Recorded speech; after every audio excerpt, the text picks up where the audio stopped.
Salut à tous, c'est Ege et aujourd'hui je vais tester la Yoga Tab Pro 3 de chez Lenovo. On commence tout de suite avec les specs. On a donc de l'Android 5.1 Lollipop, un écran IPS 10,1 pouces Quad HD, un SoC Intel Atom X5 Quad-Core AirMount avec un GPU Intel HD Graphics, 2 Go de RAM, 32 Go de stockage avec un support microSD jusqu'à 128 Go, un appareil photo de 13 mégapixels à l'arrière et 5 mégapixels à l'avant, du Bluetooth 4.0 et une batterie de 10 200 mAh pour un poids total de 667 grammes.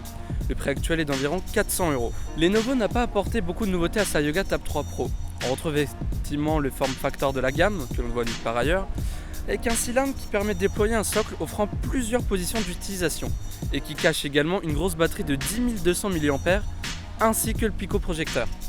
Autrefois, c'est-à-dire sur la Yoga Tab 2 Pro, ce projecteur se situait au bout du cylindre alors qu'il est désormais placé de manière plus centrale.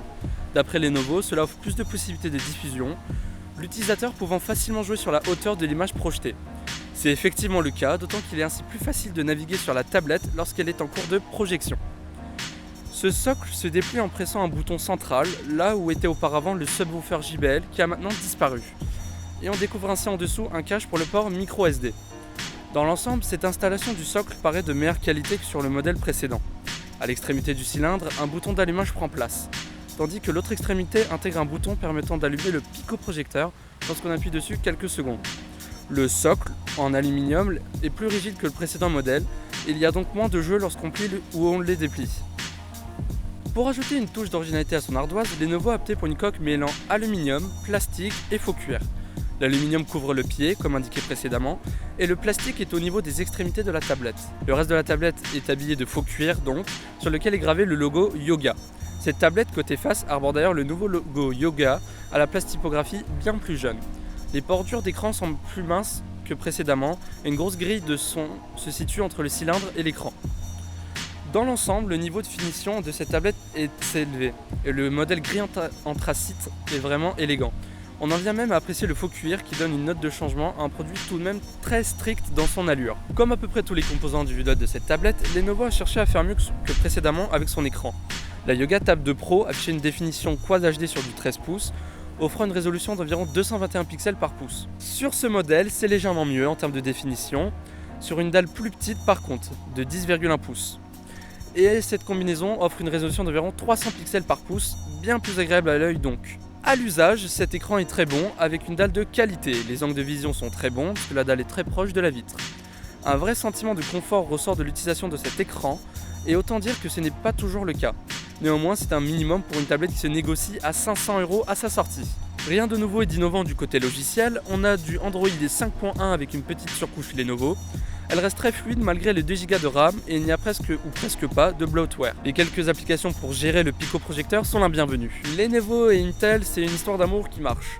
Cette année encore, le constructeur chinois a fait appel aux puces de la firme de Santa Clara pour animer ses tablettes.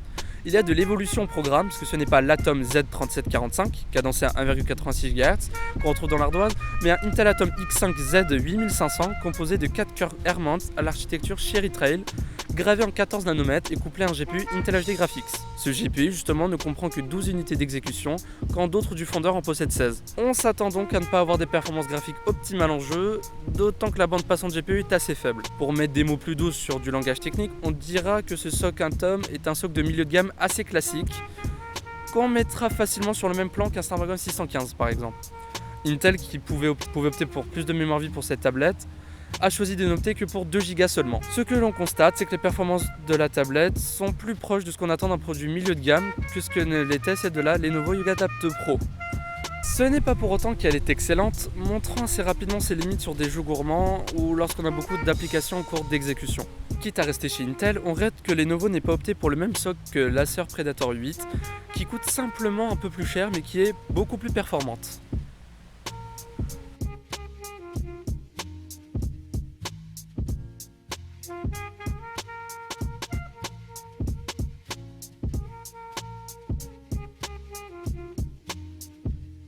Juger de la qualité photo d'une tablette devient à mon sens de moins en moins pertinent, d'autant que cette tablette a tout de même pour vocation de rester à la maison ou d'être emmenée en voyage, mais pour des usages particuliers. Il n'empêche qu'on attend un minimum d'une ardoise proposée à ce tarif et Lenovo n'a pas lésiné sur les capteurs de sa tablette avec 13 mégapixels à l'arrière et 5 mégapixels à l'avant. Bon, les chiffres ne font pas tout, et le capteur arrière a tendance à se montrer très lent pour faire le point. La balance des blancs a également du mal à trouver son équilibre dès qu'on bouge un peu la tablette. On a néanmoins une bonne définition, et la tablette servira avec brio d'appareil photo d'appoint pour prendre quelques paysages. Quant à la caméra frontale, elle est assez bonne pour que vous soyez reconnu lors d'une séance de Skype. Le volume sonore permis par l'intégration de 4 haut-parleurs JBL est assez impressionnant. Cette fois, Lenovo n'a pas intégré le subwoofer tant prôné sur la Yoga Tab 2, et ce n'est finalement pas une grosse perte puisqu'il n'apportait pas grand chose, si ce ne sont des basses légèrement améliorées.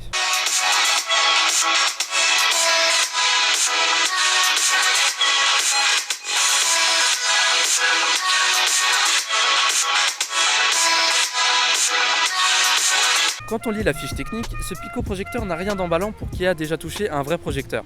Mais encore une fois, il faut le prendre comme un produit d'appoint, même si on peut tout de même émettre quelques critiques à son encontre. D'abord, l'image projetée par le Pico projecteur est de 480 par 854, soit en dessous de la HD. Si vous diffusez du contenu de qualité, prenant de Netflix par exemple, cela reste correct jusqu'à une certaine taille. Lenovo se targue de pouvoir diffuser des images jusqu'à une taille de 178 cm de diagonale. Mais on flirte avec l'illisible sur ce format, d'autant qu'on perd en luminosité avec la distance.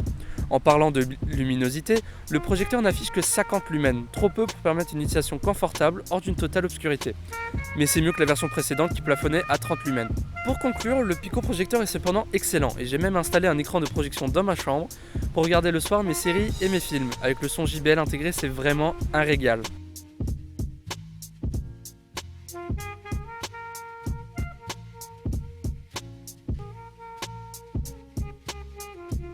L'autonomie de cette tablette dépendra grandement de ce que vous en faites.